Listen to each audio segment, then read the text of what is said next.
This week on Americana Outdoors, we're revisiting several fishing trips where we experimented with throwing baits of varying colors and sizes to reel in the most catches possible.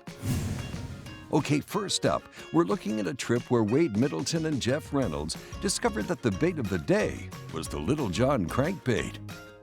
Look at him. Golly, he choked it too. I'm gonna help you on that one. I had to grab that one. I'm gonna sit back here and just throw my little old school crankbait color. Crush on. Actually, it's my turn to throw it. He's going the other way. Golly. Hey, you gonna let him whip you? He's trying to whip me. Look how deep he ate it too. The Golly. same way that other one ate it. That's when you know you're throwing the right bait, color right there. Golly. You gonna get him, big guy? I was gonna let him go where I didn't look at him. That's a good one, That's man. a good one right there. Let me get the pliers for you. Yeah, it's a good fish. Man, you can grab him out of there and I'll hold him out. There we go, right there. That is the color combination so far, buddy. You want to kiss him and touch him? I just want to see what he feels like. All right, we'll let him go. Crankbaits are a great way to search areas when you're looking for largemouth, spotted bass, or smallmouth along rock banks, dams, or similar types of structure. You can easily use crankbaits to cover lots of water at a variety of depths to find where active fish are hiding. Now, when choosing color and bait sizes for this type of fishing, you're going to want to pay attention to the color of the water as well as bait size and the type of bait the fish are feeding on. Oftentimes, it's the person tossing one color of bait that best mimics the color of the bait fish, or the bait that shows up the best in the conditions that will get the most bites. Another big one. Golly, get out of the trolling motor. Hey, sorry, Jeff. I don't even want to hear it now. Just get away from me. Another big one. Yeah. Oh, no, out of there. That's the smallest one of the day.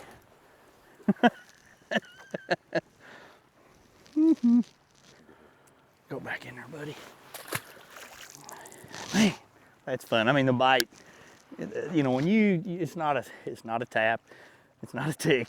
It's a train wreck. I mean, when they hit it, it's just hold on, everything you can.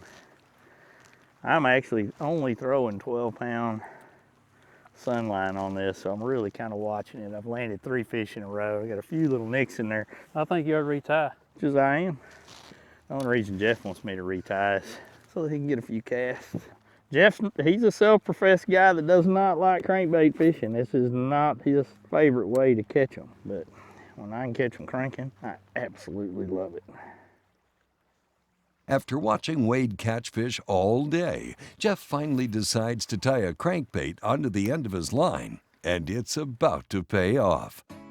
I think it's, no, it is That's fish. a fish. Good one? That's good. Obviously not like the ones you've been catching, but. You're on the board. Jeff caught one on a crankbait. That was awful nice, the way to save the little ones for me. But now you see how pretty that fish is? Way prettier than one Wade's caught. So that's my dollar fish right there for the pretty one. I don't think so. No kidding, now look how healthy that fish is, Wade. Nice, fat.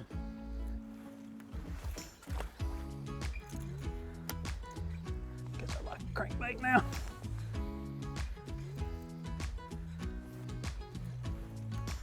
Oh, there's, Got him? yeah.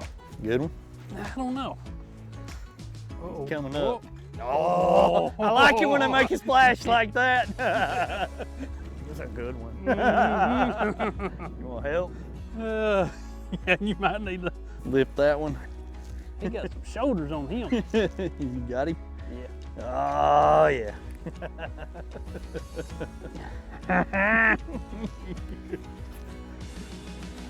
That's crushing it. Well, Wade, I done taught you a new trick. I think you have taught me into throwing crankbaits a little more.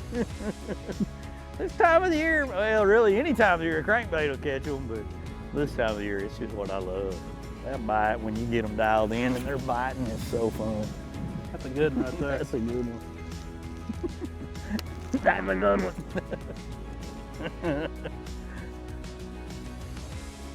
Yeah, swim off and out again another day. That's the best thing of it. Yeah, these fish are just moving up, probably, in my opinion. Yeah, they may not even really be moving up. They may just be living here right now. Some of them definitely look pre-spawn. Coming up, we're switching gears and we'll get a chance to see some baits in action that Jeff is most familiar with: MVP football jigs and lead shakers. Welcome back to Americana Outdoors. We're back on the water with Wade and Jeff for another round of fishing. And this time, it's all about using jig heads and lead shakers by Secret Lures. When fishing offshore structure, many anglers look for jig heads that allow them to really feel the bottom, as well as present the baits they're using in a perfect manner. Jeff is here to give us the rundown of how the Secret Lures MVP football jig works its magic. Oh, yeah, good one. He ate that thing. But you know, that's the neat thing about this, the Secret Lures football jig. It's that pivot divot head is what it's called. And it makes that bait sit up off the bottom, like it'll make the hook sit up off the bottom. And it's so much easier to get a hook in your mouth. You could see I had that fish hooked in the top of the mouth. Now he was down deep, but it makes a big difference on hooking fish. Well, and I think it also helps keep you in contact with some of those rocks sometimes. Instead of just over the top, it just kind of digs in and rolls up there. It's amazing how much more you feel with it, because I've thrown a bunch of different football jigs and feeling the difference in the way it drags across the bottom. And the biggest thing I noticed with it was on the lead shaker. It almost felt like a crankbait digging in the bottom. Yeah. And man, it makes a huge difference. And I think it makes a difference in the way that bait's acting, jumping across the bottom. It's not just sliding across the bottom, it's actually, moving like a crawdad. Crawdad, throwing up little dust balls, yep. Or mud balls, for lack of a better word. Absolutely, yep. Another great tool is the lead shaker. The Secret Lures lead shaker combines the proven concept of the Secret Lures pivot divot head and the screw lock bait attachment of the tail shaker. The lead shaker is one of the best tools for probing deeper waters and drop-offs, where big fish tend to hide. Good one? I don't know. Feels like it. Yeah. It's a freaking giant. He looks like a pretty good one. 3-pounder. Thought he was a lot bigger. I did too when he come up. He cracked it. Oh, he is. He's yeah, 4-pounder. He's 3. There's your old lead shaker fish you talk about all the time on the Absolutely. bottom. Come here, buddy. Oh, yeah. Some good fish right there. I felt that rock. Just dragging that right along there and thunk.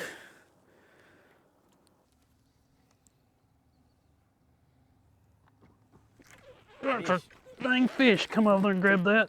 Ate it right off the bottom. Did you see that? I did. I was hung up trying to get my jig unhung, just sitting there bouncing it. When it come off, he smoked it. He'd been sitting there looking at it the whole time. Yeah. Came unhooked and whack. Yeah. Golly. Another twin. You talking about a shocker. It didn't take you long to set the hook on him once you knew what happened. It didn't. That's like a flipping bite down there. Oh man, that's a good one there. Good, fat, healthy fish. Secret Lures MVP football jig.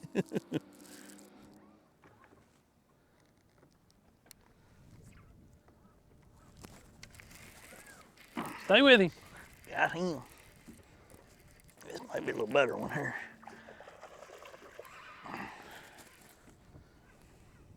Little head shaker. A little head On shaker. the lead shaker. That's pretty good. I like it. Come here, buddy.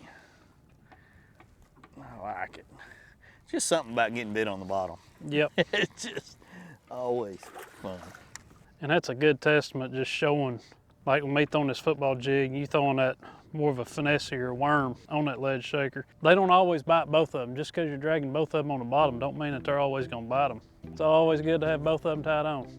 So far, we've seen the guys throwing everything from crankbaits to jig heads to lead shakers. Here's Jeff with some closing thoughts on this successful fishing trip. The hardest thing in fishing is, what do I do next? I was catching them, they quit biting, or I haven't even found them. What do I do? It's trial and error. I mean, there's no rhyme or reason to any of it. You got seasonal patterns, you got things that should be working. That's what I'm gonna try first. But I mean, don't be afraid to experiment with stuff. Try something totally different. Even if you're not used to doing it, you know, that's more or less a better reason to go out and try something new. You never know when you're gonna find that secret little deal that you're catching them on. And don't always go by what everybody else is saying. I mean, your buddies, you know, they're gonna tell you what they're doing, but that don't mean that you're gonna catch them the same way. And you go out the next day and it may be different. Experiment for yourself. That's gonna help you in the long run anyhow.